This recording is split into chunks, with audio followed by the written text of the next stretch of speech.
What's up, everybody? Welcome back to Run It Up. Very special day today. I have my good friend Antonio Esfandiari in here with us. What's going on? How are you? What's up, Mr. Somerville? I'm just glad to have made the cut the first time. It's a pleasure to be invited back. That means that I must have done something right. That's right. That's right. It's a pleasure to be here. I hear you're doing very good things with Run It Up. I'm trying my best. I'm proud of you, and good for you. Wow, that's very sweet. I should just end right there because it really can't be any better than that, right? I know. Yeah, that was very sweet of you to say all those things. Sometimes I break down. I just got back from Burning Man, so I'm very in tune with my emotional, vulnerable side. So maybe the love is coming out a little too strong. Do you always feel like early September is like the best time to ask you for things because you're right after Burning Man? You're always just a little bit more flexible, ready to go. It's interesting because I actually do find myself becoming a better person every time I leave Burning Man. Wow, that's awesome. Can we punish this guy here? We can definitely punish this guy here. I'm gonna just call. We could raise, of course, But okay, let's see a I flop. think it's a no-brainer call. Nice, I like that. Pretty good flop for us, all things considered. With ace high, we probably have the best hand here, more likely than not, right? Would you agree with that? I would definitely not fold. I would definitely not fold either. 3 straight flush and an overcard, certainly gonna peel. Let's see what the turn card brings. Don't know this guy at all. Never saw him before in my life. That is not a fun turn card at all. I think if he bets here twice, if he bets here more than like 450, I'm probably going to just fold. This is a card he can definitely be bluffing us on if he has like Jack 10, Queen 10, diamonds. There are definitely some hands that can bet here twice that are better or worse than ace high. But I don't think with a guy we've never seen before we can peel here twice. Are you ever peeling here again on the turn? Sometimes. Against some people. Sometimes. Like against you, I'm calling all the time. Sure. Right. Shove it up your ass. Right, yeah. But here, I think we'll just let it go. Yeah, good long term. I agree with that. We got to start out, standard, and then we can deviate by the end. We can finally get in there. So how was Burning Man? Tell me. I've never actually bitten still, but every year that you go, I feel like you convince me a little bit closer to me actually pulling the trigger and going. Well, I mean, every year it's incredible, and I can say that after 4 years, it literally just keeps getting better and better. Nice. And this was definitely the best one for me. I had a top 3 day experience in my life there. Wow, that's pretty strong. On the last day, on Saturday, when they burned the man. The actual man actually gets burned, yeah. I guess, at that point. I went from 4:30 p.m. until the next day, noon. I was the last man standing in a camp of like 60. Wow, that's awesome. And I was just in heaven. I was so at peace. I was at one with nature and people and love, and it was just a very special. That sounds amazing. Special experience. What changes every year? Like how you say it gets better every year? Is it just? Well, our camp has grown, so okay. Burning Man is not a vacation by any means. It's very tough conditions. Right, right. Very cold at night, very hot during the day. It's dusty. The second you walk out of your shower in the RV, you just get dusty. You can't avoid being dirty. Right, right. So the first year, I actually couldn't take it. I left after 2 days. I couldn't really? take being dirty and dusty. I was a total prima donna. Right, and I spent the whole year regretting it. And right. so I decided, that's it. Oh, nice. Let's make it. That's it. Let's make it 4 1/4. Let's do it. Oh, snap! You know this person? Snap call out of the big blind. No, I don't know. Actually, I don't think I know any of these players. Somehow, we are playing at a time that is not usually a time that I play, but so pretty not great flop for us, especially when the big blind cold calls.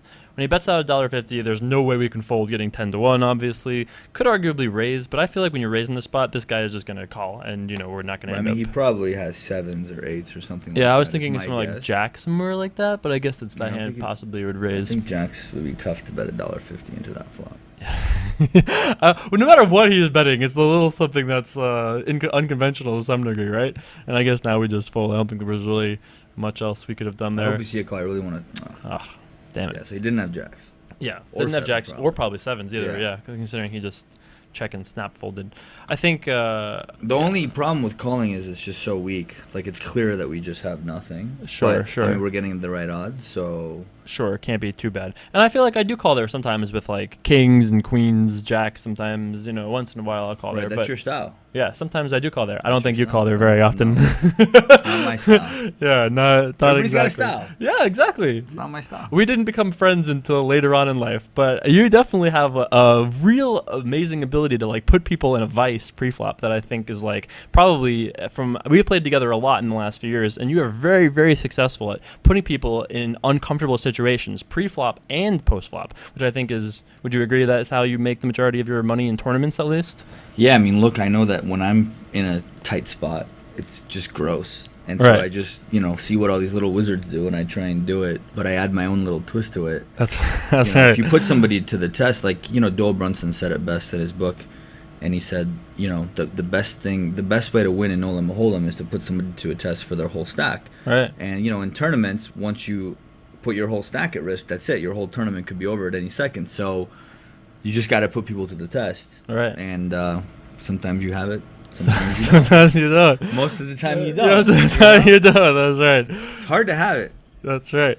So tell me a little bit about how your poker life has been going in the last 6 months. I feel like we haven't really hung out or anything. I don't know. Have you been playing a lot? Have you been mostly... No, I had a really bad World Series. I got sick the first week, so I missed a bunch of events. All right. And then I just couldn't get anything going. And then, I took a few days off. I regrouped for the one drop. Nice. And was so ready for that tournament. I saw you. You were focused for that tournament. You were ready to go. I was so good. And then all of a sudden in the last... this one last round, when we were approaching the final table on the bubble, I was chip leader with 10 people left, and I took 10th. I mean, it was just like... nightmare situation, It was so disgusting. And, I played two hands bad, and I think that Tobias really, he got to me emotionally, and I'm not an emotional player at all. Right. But I made a couple of mistakes, and I learned from them, but it took me a long time to get over that. A long time. I heard a story that you didn't leave bed for 2 or 3 days after you busted. I was miserable. Yeah. I mean, I could have done something that'll never be done again. I mean, it was just an opportunity to be the guy. The guy. Literally, yeah. And I had it right at the tip of my fingers, and I just let it slip. Yeah. What I have a whole bunch of questions about the one drop stuff. So when you went back and saw the replay on ESPN recently, watched any of that. Oh, you haven't seen any of it? Oh, interesting. Tell me, please do tell.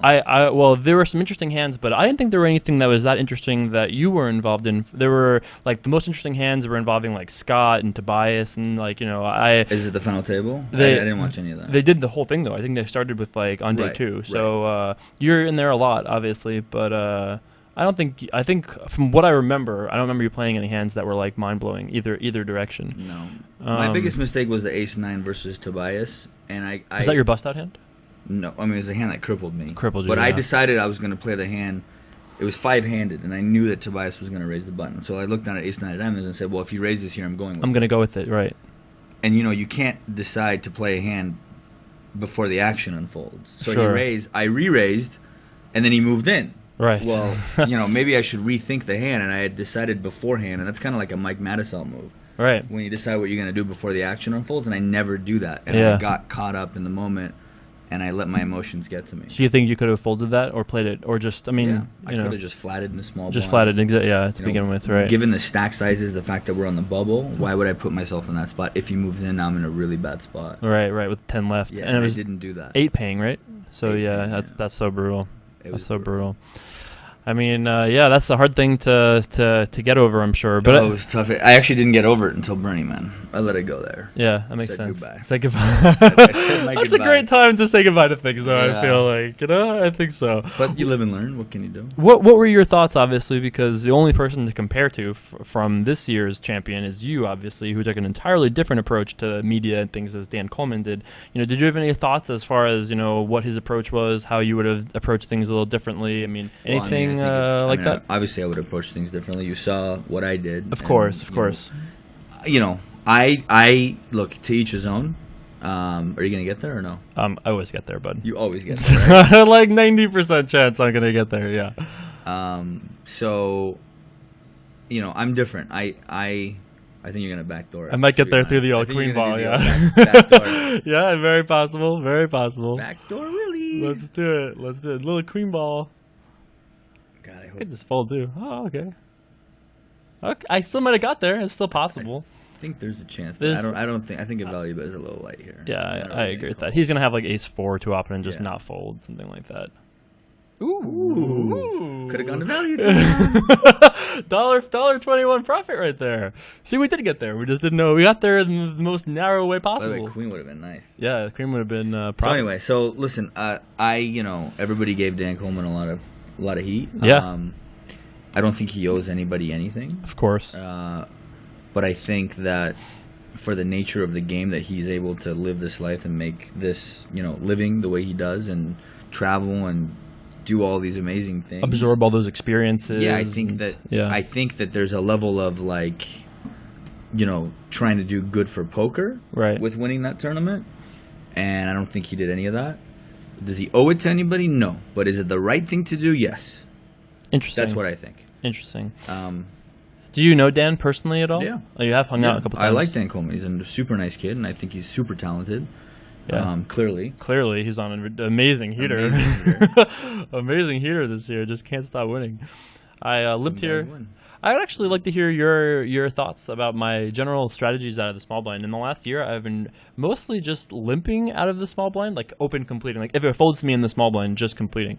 And I feel like sometimes maybe I make some mistakes, but I feel like generally what has happened is I play much smaller pots out of the small blind. I still win my fair share of pots against the big blind because the big blinds typically, if they don't, it's not a strategy that they see very often, so I feel like I don't get exploited too much. And I just limp with like 98% of hands in most cases. Well, I really think it's important who's in the big blind. Of course, you know what I mean? Of course, like if you have a good player in the big blind, you're limping a lot in the small blind. I think you're just going to get punished. Sure, limping like 8-3 is asking to get destroyed when we see that happen.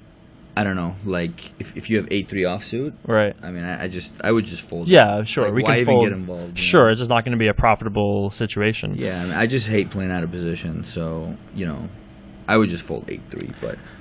8-6, of course, I'm going to call. Right, so you're just a little bit better of the slider there. Plus, going back to who's in the big blind, if it's someone that's just going to call your raise all the time, right, then you might as well just play smaller pots. Might as well just play a smaller pot out of position. Right, so makes sense to me. Yeah, makes sense. I mean, I actually like the ace-4 because your hand is, what are you going to do? Raise. He re-raises, now what? Yeah, we're going to call it, hope we flop an ace. Miss, and then, it's a really hard situation from there for sure.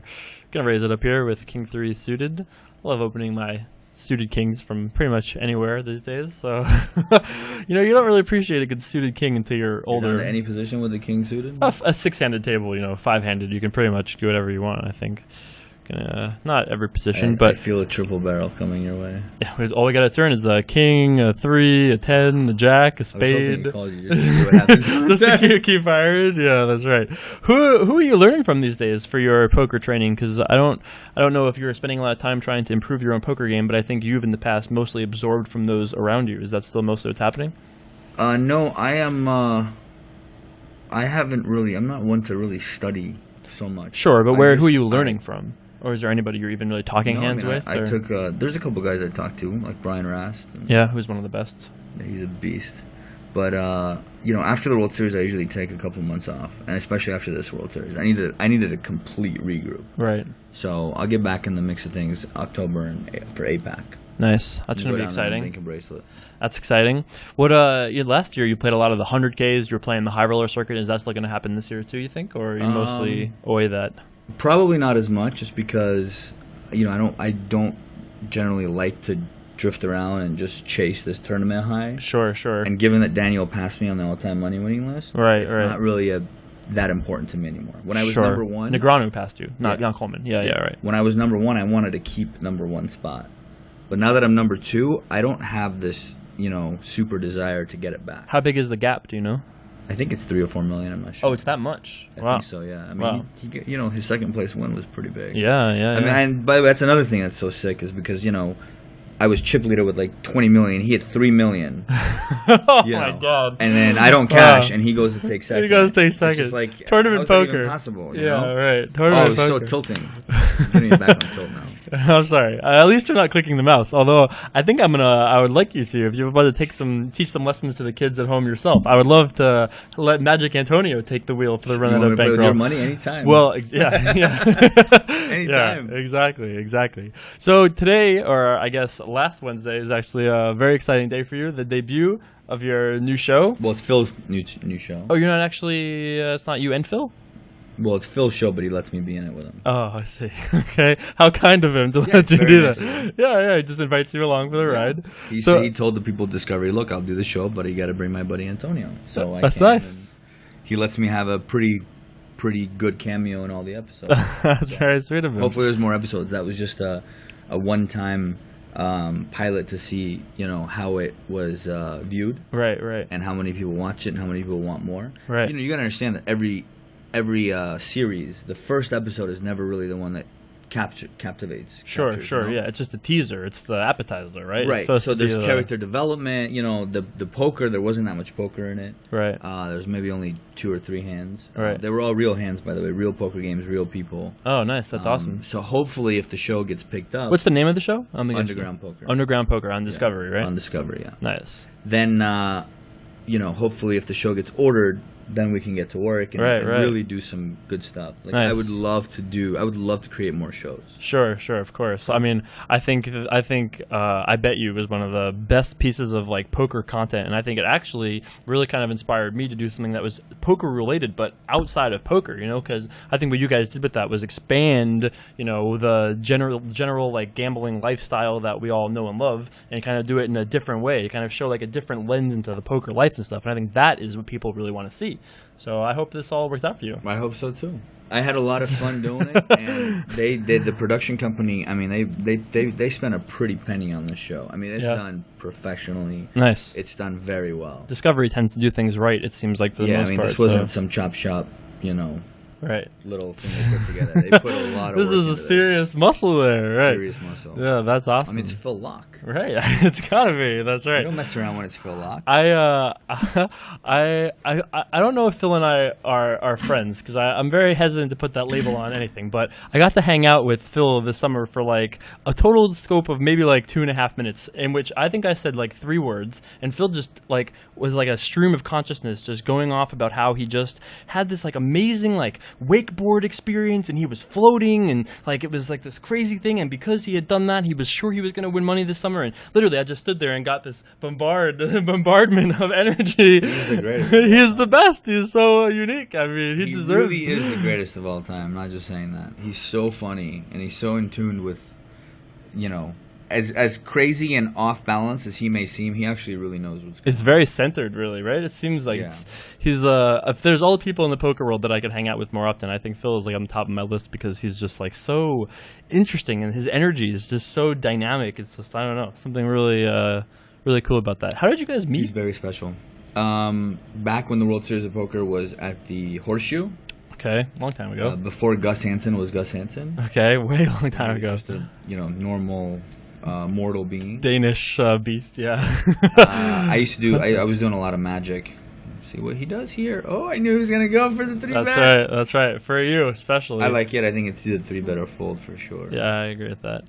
Could make 520, but it's fine. 5 1/4. Let's see what GG Upson says to do. Well, it'll be $5. $5 down the drain. Wouldn't be the first time. We're going to win this pre-flop pretty often, I think. And if he re-raises, I think he's only re-raising with pretty top-tier hands. And otherwise, we'll just make a cheeseburger. No big deal. Cheeseburger is a cheeseburger. Cheeseburger is a cheeseburger. When's the last time you ate just a regular, like, McDonald's cheeseburger, by the way? Got to be a very long time ago. Oh, my gosh. McDonald's cheeseburger? Yeah. Like 10 years. Probably. 10 years, yeah. I think I wouldn't eat I actually wrote an article. My last article was on how...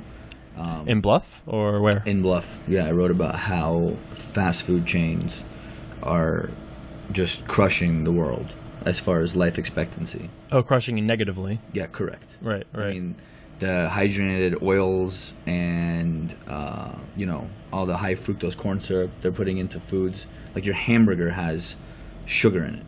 Right. You know? How did you get involved in all that nutrition learning stuff? I just learned throughout time, and like 90%. I mean, this water that you gave me today, I don't want to say the brand because I don't want to get sued. That's this fine, brand of water, bottled water you think is good for you, is not. I mean, let me just read the ingredients here. It shouldn't be ingredients. Magnesium sulfate, potassium chloride, and salt. I mean, how can they add that to your water? Why do they need to do that? Yeah, Can you explain it to me? I could not explain it to you. No, I could not. So, big corps in America are just really bad. I certainly understand. Are you decided? Are you at all surprised that I defended here in the big blind with 10 deuce suited? No, I mean he opened in the 1 hole and for 1 1/4. Yeah, so that seems fine. I think making those plays, by the way, has long-term value. But and people are less likely to go after you and bluff you. Right. So I don't mind doing spewy things once in a while. You find that to be spewy though, because I think it's almost probably profitable almost in a vacuum, right? You're putting in 75 cents to win $2, so you're getting like. Bad hand, I think. at a position. Sure, but what percentage of the time? If you got min raised, I think it's a no-brainer. But you think 2.5 makes that big of a difference? That your edge is really that close? I think so. It's interesting. I think it's spewy, but I'm not saying I wouldn't call. Sure. It's certainly on the fringe of like looseness. Obviously, it doesn't get much worse than 10-2 suited. Correct. So you're really over there. Wow, this was a pretty quick all-in by this guy. Old Wooster over there doesn't know what to do. Come on, Wooster. So have you been playing a lot in Ultimate in the last few months? Yeah, I mean, look, every day that I'm in Vegas, I play. I played last night. Yes, I saw somebody tweeted me trying to get me in the PL08 game. Yeah, it's fun. Yeah, that's it. So, but unfortunately, we can only play when we're in Nevada or New Jersey. Sure, right. I've been traveling a lot. Well, this is a perfect situation, given that I just did this to this guy. Same exact sizing. Let's do it. 5 1/4. Let's see if this guy is just sick of our nonsense over here. I would have 3-bet a little bit less in this spot. The only reason why I picked this size is because I just did this to him. Exactly.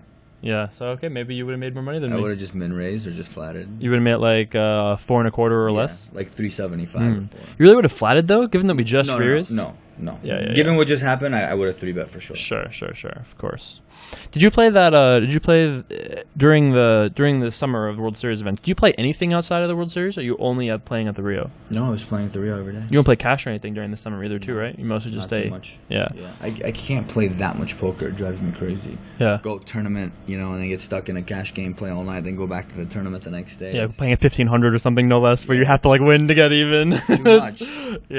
Yeah, I definitely feel that same way. There were so many good cash games this summer, and this was the first summer that I had a place like across the street from where they were running, and I just couldn't do it. I was too exhausted every day and everything else going on. You also got this going on. And yeah. Although I wasn't making.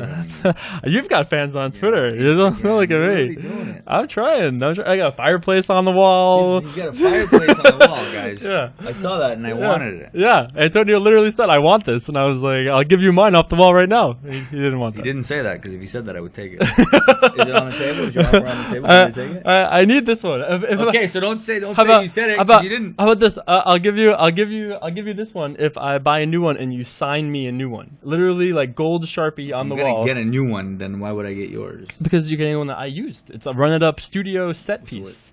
It's like an artifact almost. Really. Thanks, but no thanks. All right, fair enough. Maybe later in life, maybe. Yeah. So I guess that's all pretty exciting. So you're off to APAC as your next big stop, right? Mm-hmm. That's exciting. Is it 100K? I'm excited. I love Australia. No, I don't think so. I think that it's just like a 25K. Oh, a 50 down there. 25 or 50, yeah. Yeah, nice. But I am really excited to go. I love Australia. I think it's probably my favorite city in the world is Melbourne. Yeah. I haven't been back since I was like 18, but I'm looking forward to hopefully being able to do Aussie Millions this year. So I'm trying to stay free so I can do that.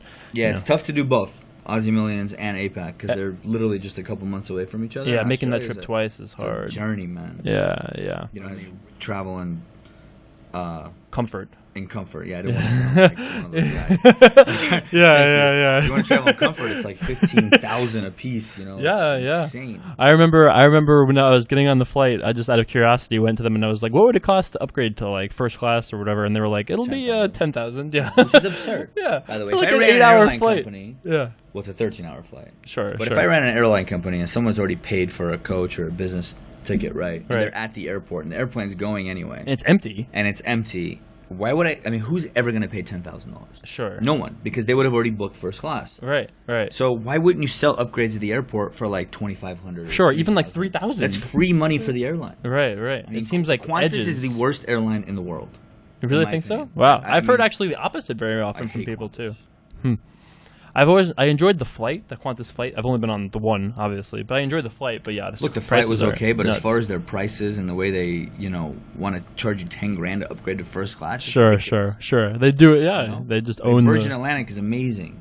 You go to the airport and you want to get upgraded, it's like $1,200 or something. All of Virgin stuff does that actually, because you can book a regular flight and then just go there, and if there's a thing open, you just pay like half price. Why or wouldn't whatever. you? It's free money for the airline. Right. Makes a lot of sense. Richard Branson. There you go. Richard Branson knows what he's doing. If I had to come back in another life as an English guy, as an English guy specifically, he would be number one. That's it. Have you guys ever hung up before or anything like that? Met him? Never met him. No. Would love to, but It's a little too big time for me. Can I? All right, I'm gonna guess. We've never talked about this before. I'm gonna guess that the number of billionaires that you have, can I say, hung out with, as in spend over an hour with in your life, is. I'm gonna guess the number is. Let me get the number in my head. I know the number. Okay.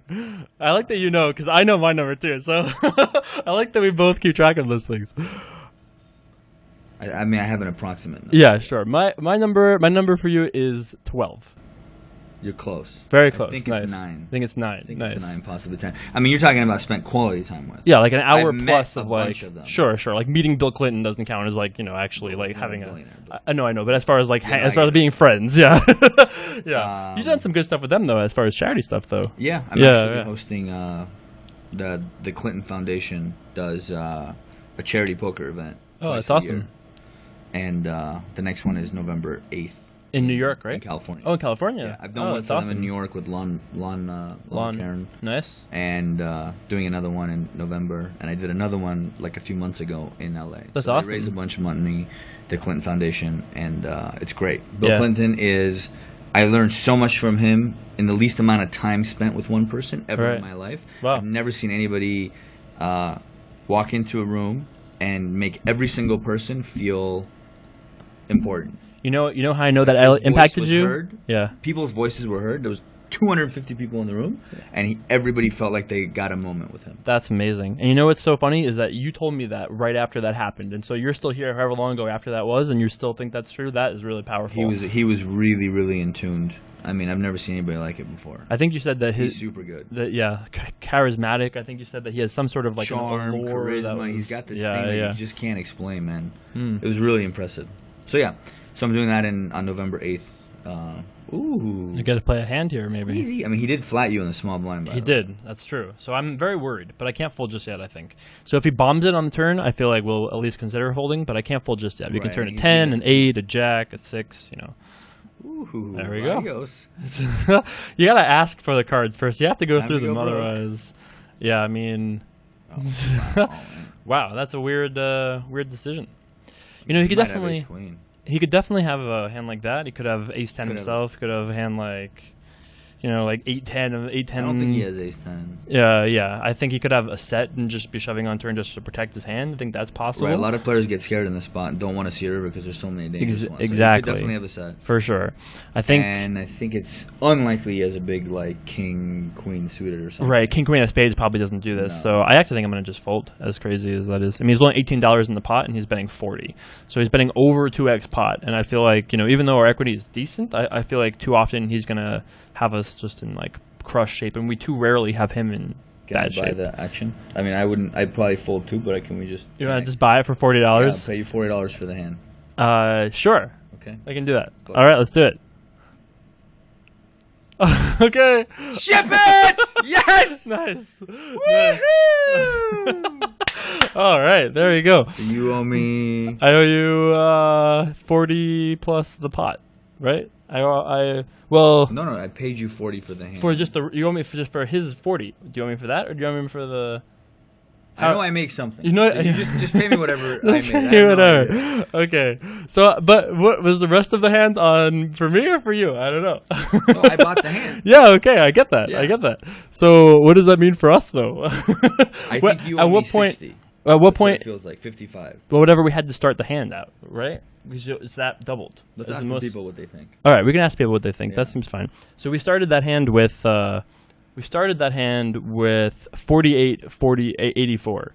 So you doubled up basically and won the blinds. Isn't that how that works? Basically, you won the extra 150, and is that how that works, or do you just win? You were gonna fold and just lose $18. That's true. I was going to lose the 750. I was going to lose $9 is what I was going to lose. So I was going to, because we're in for 150 and 750. I bought the hand for $40. So you bought the hand for 40. Well, I bought the call or whatever. You bought the call for $40. $40 for you. That's right. Yeah. So you paid 40, and then you won the pot. No. So you made $50. Yeah. I owe you 50. That sounds about right. Yeah, because we're in for 40. We're in for 40 whatever minus what we lost. So I owe you like 50. Okay, so it's double or nothing for it. Double. Okay, you got it. Let's just run it up. Let's just run it up. Let's just run it up. Well, run it back is what it is, I guess. Because so pure if I can take this 50 and turn it into 18,000.